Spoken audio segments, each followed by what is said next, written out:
guys, this is Craig. And this is Adrian. And you are listening to Cash Talk.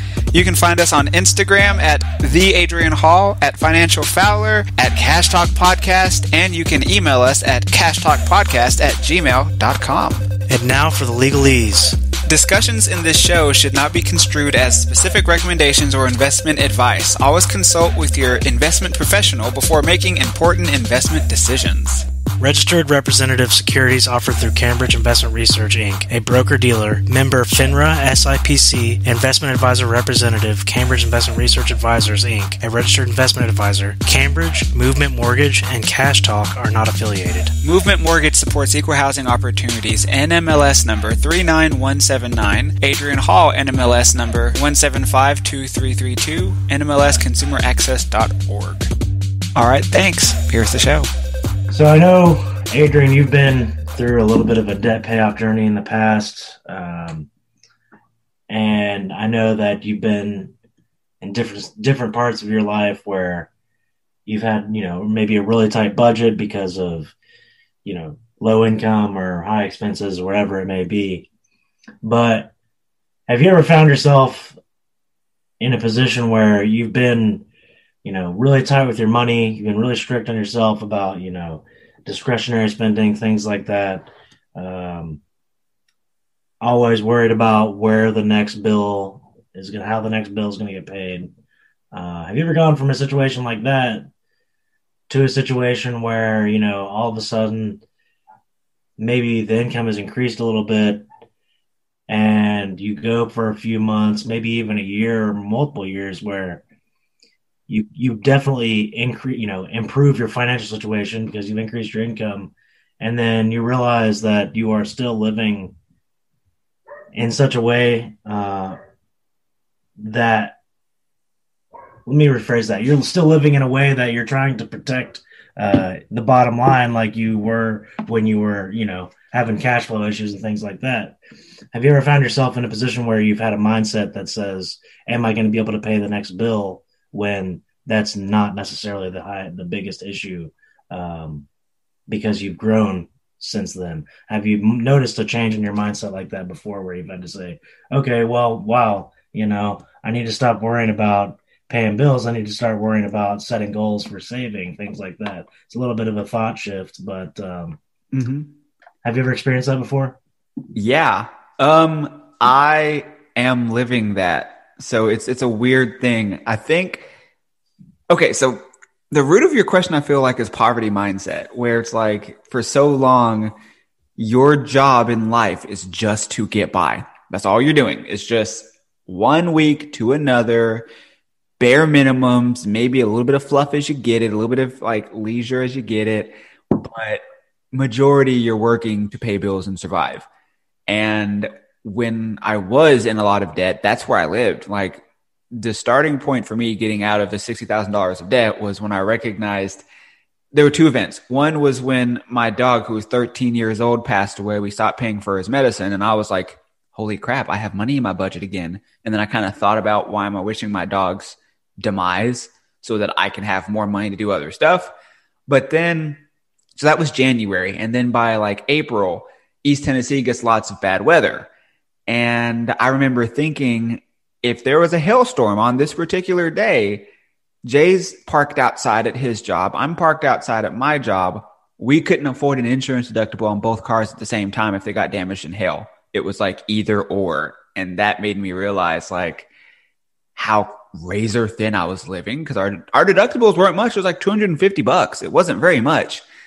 And that's what light bulbed me to say, all right, cool, I got to do something about this. And then I spent years paying off debt, learning my mistakes, building financial habits so I wouldn't fall back into the habits I was in before, because that's the key. Is like, so much more than just going to the gym. You have to make sure that you're also doing everything else. You have to make sure that you're dieting and exercising, staying on a schedule and a regimen, and not just, oop, I got the result, now I can go back and get in line for that big burger. Like, that's not how it works. So when the years went by and I got to that point where like, I remember milestones. I remember the first time my paycheck hit and I didn't notice it. Like the first time it was just a day and not counting down to a payday. I remember the first time I had over like $5,000 in savings that didn't have anything to do. I remember the first time that we made a major purchase and all we did was say, which one do we want? Not who has it the cheapest. Well, what if we gave up this particular feature to get what we want? It was no, what do we want? Let's just go get it. I remember all of those things, but that doesn't shake all the years of struggle. Like, transparent comment. If you know me in person, don't hold this against me.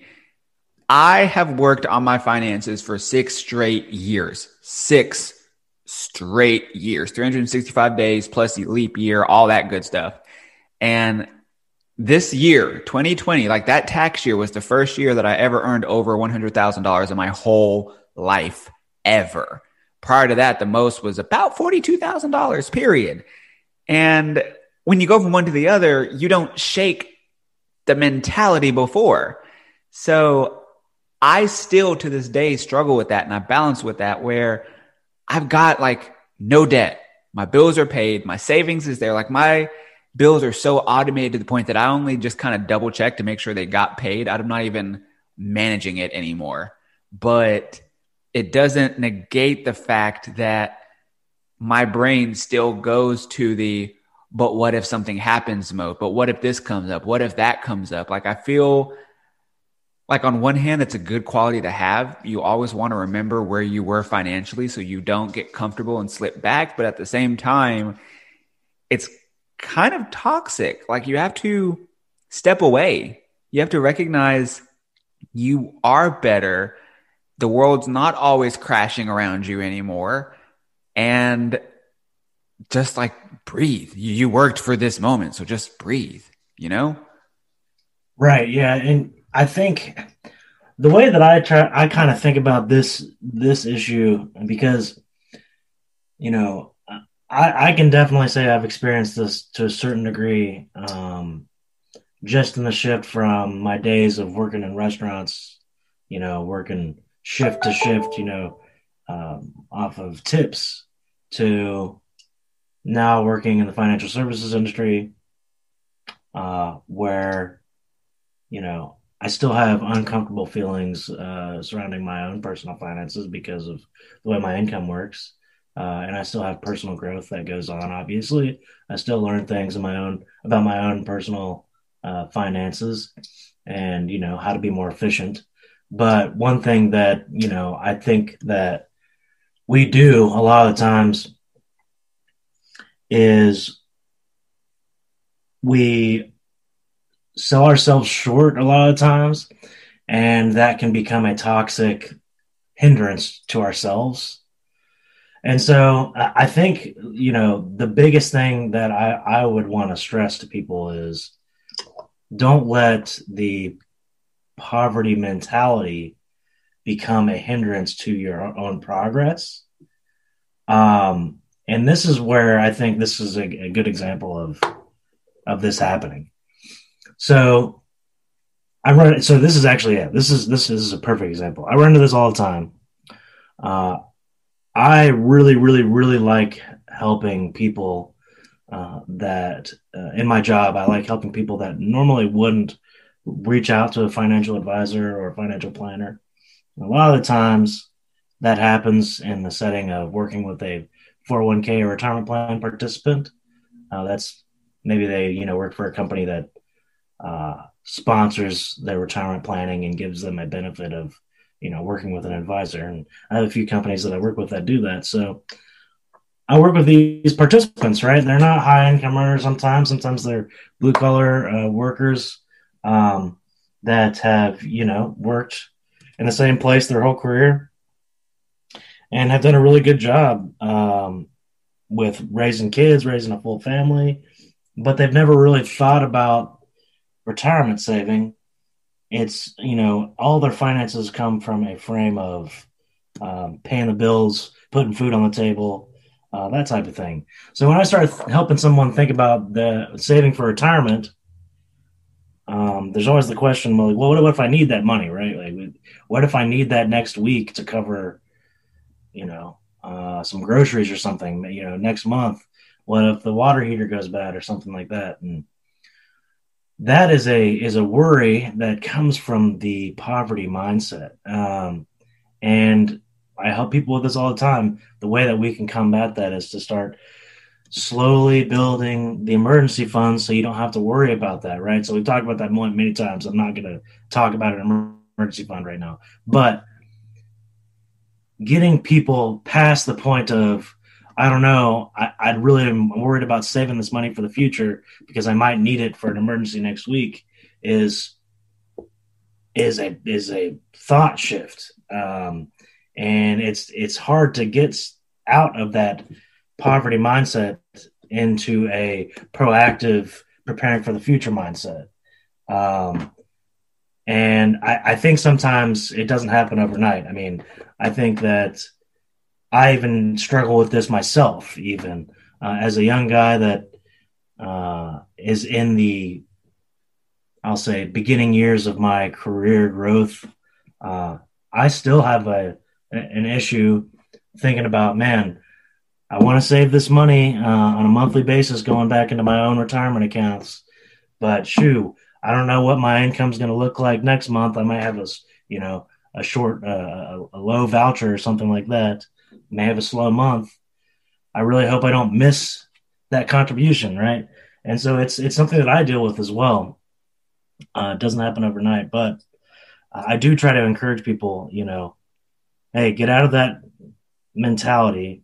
Don't hinder yourself and continue working for the future. How does that work? There are lots of steps, but, I think that that's the biggest caution is allowing your own mindset to keep you from doing things and accomplishing goals that you want to accomplish. And that's tricky. I know that's like kind of a can of worms there, but I do deal with that in my work day all the time. Have you ever talked to anybody like that and maybe like the home purchasing process? I'm sure you probably have. Oh, yeah. So I have a saying. I say it to myself, but I'm going to share it today. I don't know how many times I say in my head, you should just get out of your own way. Like I say it to myself, Adrian Hall. I say it to others in my head where the solution, the idea, the mentality, whatever it might be, it's right there. Like this is what you do, but you're so stuck on this pattern of events that you will stand in your way of getting what you want. An example that happened, which I won't use name, I won't be too descriptive because like they're in my peripheral. They reached out wanting to buy a house and I don't know them. They're just like Facebook friends. And I was like, all right, cool. Fantastic. Here's what you need to do. I can't tell you what your situation is like until I can see it. So submit your information online. I'll check it out. I'll see what's going on. They applied. Their credit wasn't there. Like job time looked fine. Income looked fine. They had some past issues where there's medical bills because in the world we live in, healthcare is one of those things that's wildly expensive for no reason. So they had medical bills. They'd been missing payments on their car. It was paid current, but not always. So all these little things had their credit score kind of low. And speaking from survival mentality myself, because ironically enough, I'm going to like sidebar and I'll come right back to this story. The day that we're recording on is 9 years and 2 days after the day Jay and I bought our second car together. When I say second car, I mean, when we first started dating, we had one car. That car was mine. He didn't have a driver's license. So I helped him get a driver's license. I taught him how to drive. And then we had one car between the two of us. We applied for, I don't know how many different loans. We tried different down payments, different cars, buy here, pay here lots, could not get one. And eventually we got one. And it was because I am a person naturally where if somebody tells me no, I don't just say, okay, thanks. I kind of ask myself, what do I need to do to make that no a yes? Like not what do I need to say, not what's standing in my way, but more what do I need to do so that next time I'm in this situation, it is not a no, it is a yes. And I figured out in that situation, it was because I had very limited credit and I was looking at these cars that didn't have a lot of equity. So lenders didn't know me financially. They didn't know if I was going to make any payments because I didn't have any credit. But what they did know is that I was looking at a $5,000 car and wanted to buy it for $5,000 and get a loan for $5,000. So if I never made one payment, they were out $5,000 plus any recovery costs, and they're going to send it off to auction. It's not going to sell for $5,000. It's going to sell for $2,000 or $3,000. So really they're out thousands of dollars. So I got a car that it had some mechanical issues that we dealt with, but because of that, it was a lot cheaper and it was easier to get financed. And we drove that around for a little while. And that was like a catalyst moment in my head of probably the first time I recognized survival mentality and how to get out of it, when I was like, oh, okay, so this is what I do. If I do this and I work on this, then this will get me this item, which isn't exactly what I want, but it's at least the right direction. Anyway, back on topic. So this person who, they had some credit issues, they wanted to buy a house. And I let them know, because I'm not the lender that says, you're denied, sorry, bye. I feel like what I just said is how I operate my business. If you're not ready, I'll teach you how to get ready. I'll let you know this is what you should work on. Maybe it's your job time. Maybe it's a down payment. Maybe it's the fact that you've not held jobs consistently. Maybe it's your credit. Maybe it's too much debt. I'll let you know specific what to work on so you know what to do. And that's what I did in this case. I was like, hey, it's your credit. It's literally just the score. The minimum is here and you are here. So if you take these actions, it will get you there. And I sent that email out and I carried on with my morning. 15 minutes later, I got a Facebook message and it was like, hey, so I was sad to see we didn't get approved. And I was like, yeah, well, I sent you a pretty good email, just check it out. Let me know if you have any questions. And the person started to debate almost. It was like the survival mentality, the poverty mindset of, well, what if I did this? What if I did that? What if I did this? I really need somewhere to go. What if I did this? And I'm like, hey, this is the minimum. Like, well, I have a down payment. I know. This is the minimum. Listen to the words I am telling you. It is not your job time. It is not your credit or your down payment. It's not what's on your credit. It is the fact that your score is just not at this point. That's it. Nothing more, nothing less. And I told you what to do. And I remember even saying, hey, read your email again. She made the comment that it takes years to rebuild your credit. And I was like, girl, read what I said again. Fourth sentence said it could take 30 to 45 days. It's not that hard. And at a certain point, for business sake, I just got to say, all right, I've given you what I can give you. I got to move on. So read it again. I'm here if you have questions or concerns, but if not, take care. Good luck. And then I got another few email or replies back being like, I wish I would have known this before. I really need somewhere to go. This sucks. All right, great. Have a good day. Bye. And all I could think sitting in my chair was, you were so focused on getting the yes or the no that you missed how to get the yes. I told you how to get to where you want to go, just because it's not tomorrow. And I mean, I even mentioned 90 days from now, you're going to wish you started today. I get it. It freaking sucks. You were hoping for this answer. You're hoping for this outcome. You didn't get it. But if you do nothing, you will get nothing. You got to start somewhere. You have to get out of your own way. And that is I don't fault anybody for thinking that, because I think that way a lot. But I have to recognize sometimes it's not me doing that. It's fight or flight. It's like the animalistic quality inside of us where all you're trying to do is just make it by. And it feels like the world around you is stopping you. So you're trying to figure out, do you fight back or do you run and hide and put your head in the sand and pretend none of this ever happened? But sometimes the answer is neither. The answer is instead of running away or yelling and screaming, the answer is to just listen, whether it's listen to yourself, listen to professionals around you, listen to loved ones, listen to family and friends, listen to your own budget. It's tough. But then again, I also feel you may or may not agree, but I also feel when I was in deeper throes of poverty mindset, it was because I was close to poverty. It was a sense of trauma almost, where a $200 bill could throw me off for months. months and months and months, could throw off every goal I had, and I would be nowhere near it.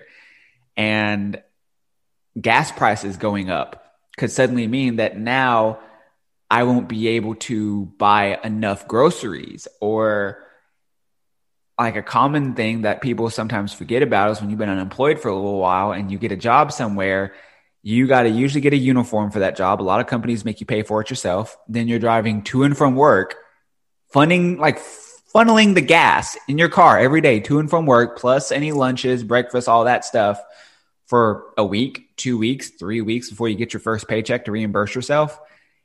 It is hard to survive, but on one hand, I get it. On the other hand, I remember struggling, and my life mission was to get as far away from that day as possible. Like everything I do is to get as far away from that day as possible, because I don't want to go back to couch surfing. I don't want to go back to selling stuff to buy food.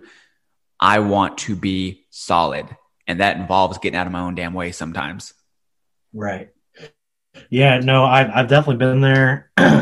One thing that you said that I really can relate to is the thing that your prospect or potential client said about rebuilding their credit and about the timeline. It's like, oh my gosh, it can take years to rebuild your credit or increase your credit score or whatever. You know, I think, you know, how often do we find ourselves in a position where we feel like the progress we need to make is just a mountain that's insurmountable, you know? And in the poverty mindset, I think most people find themselves in a position where they look at the things they need to do and the progress they need to make, and they're just like, oh, that's just not going to work. I'm going to have to find some trick to get around it, or find some way to, you know, negate that problem or that issue without actually dealing with it, right? And I think that's because we are so discouraged that we don't see that with just a little bit of forward momentum, a little forward progress, increasing your credit score or paying off some small debts or starting to get some momentum on your student loan payments or whatever, things start to look up quicker than you ever think they would, I think. I've experienced that. And it's just like the credit score thing. Once you start realizing that proactive steps in the positive direction, they really do make an impact on your credit score, and it happens quicker than you might think. So I think that's one thing. It's just so unique about the poverty mindset. And that is, when you're there,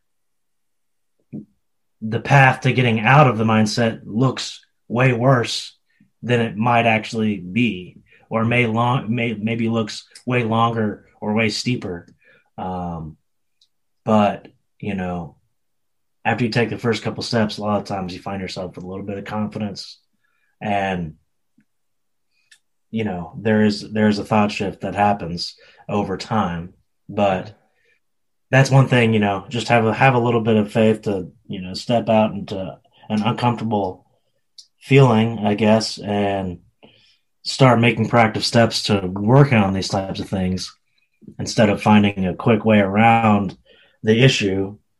Maybe it's better to just be uncomfortable and confront it. I know that I found myself in that position before, where I'm like, man, I could keep ignoring this, but I'm just going to go ahead and, you know, grit my teeth, confront the issue head on, and, you know, see if there's a way that I can't get through this. And so I hope that would give people confidence, just to say, yeah, that hill that you have to climb may look really, really, really steep, but it may not be as bad as it looks. And, you know, once you get started, you might feel a little more equipped to climb it. I don't know.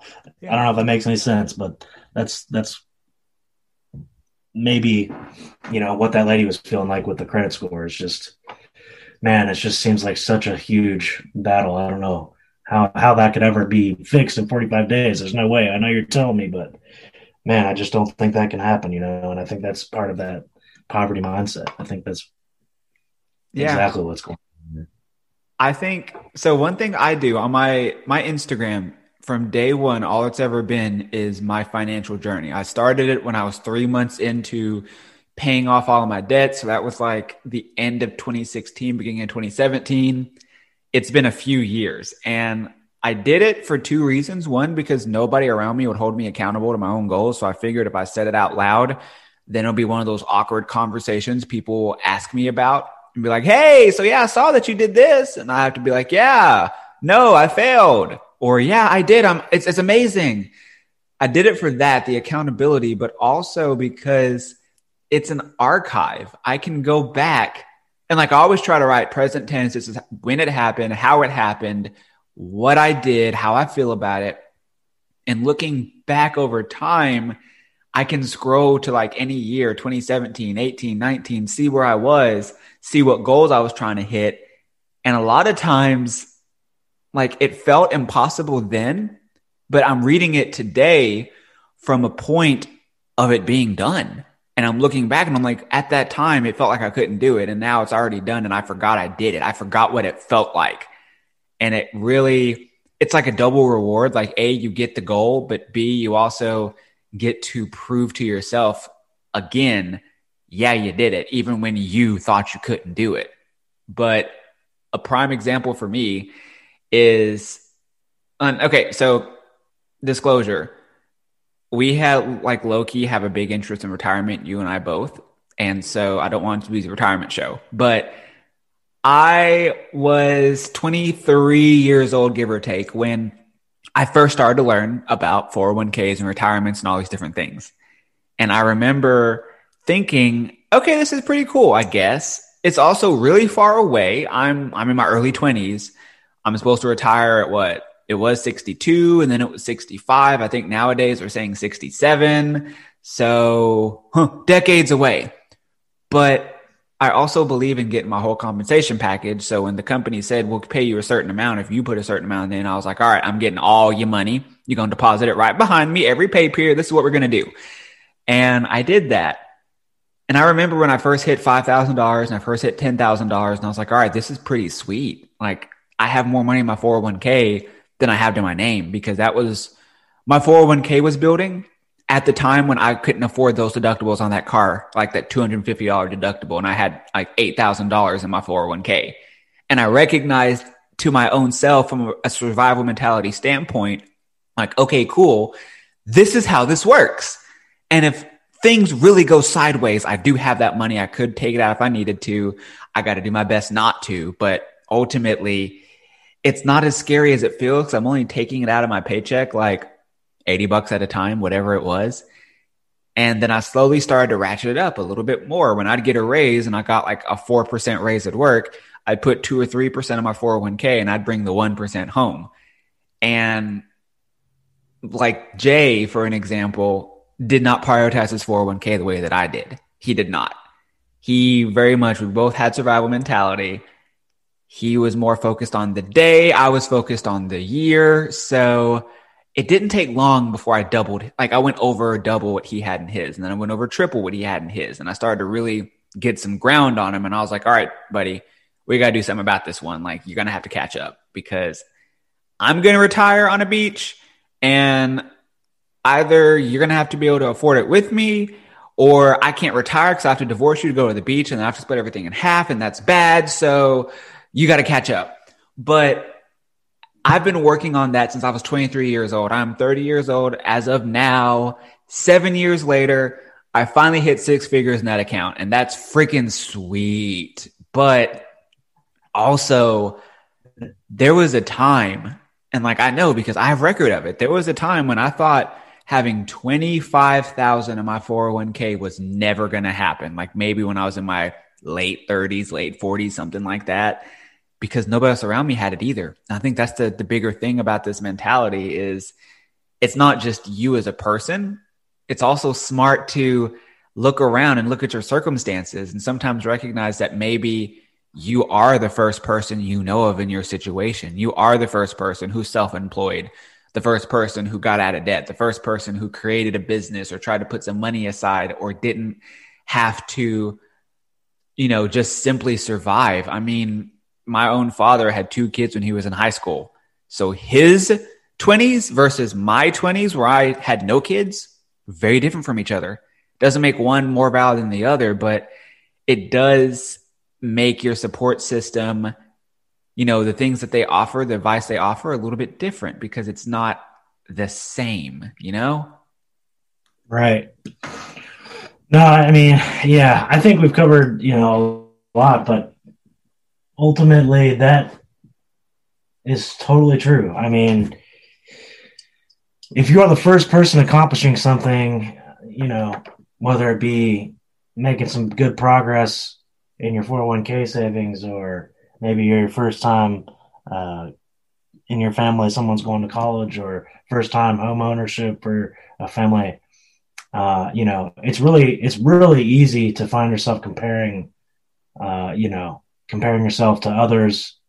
But just remember, you know, it's really important to remember where you are, what progress you've made, and keep that, you know, framed properly.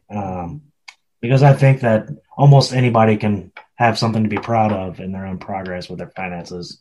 It just may look different than the person next to them. But, you know, I think the biggest thing is being aware of your mindset and how that affects your progress, and, you know, just always trying to remember to be conscious of that. So I don't know if I have much more to add on this one. Do we have anything else that we need to cover? I'm going to quote myself from earlier. Moral of the story, make sure to get out of your own way. Like, make sure to focus on what you want, even if it seems impossible, even if it seems far away. Stop telling yourself no. Stop saying to yourself before you ever take your first step, sorry, I can't do it, too hard. You don't know that. You've not even tried. Get out of your own way. Like, specify what you want, write down what you want, understand how your mindset, your, like, the way that you were raised, the world that you live in doesn't mean that that's how you have to be. You can be whatever you want to be. You just have to be willing to go for it, you know? So that's all I got. Right. No, it's perfect. Don't get in your own way. Don't shoot yourself in the foot. You know, get your fist out of your mouth. Yeah, just, you know, yeah, exactly. That's the moral of the story. That's exactly it. So.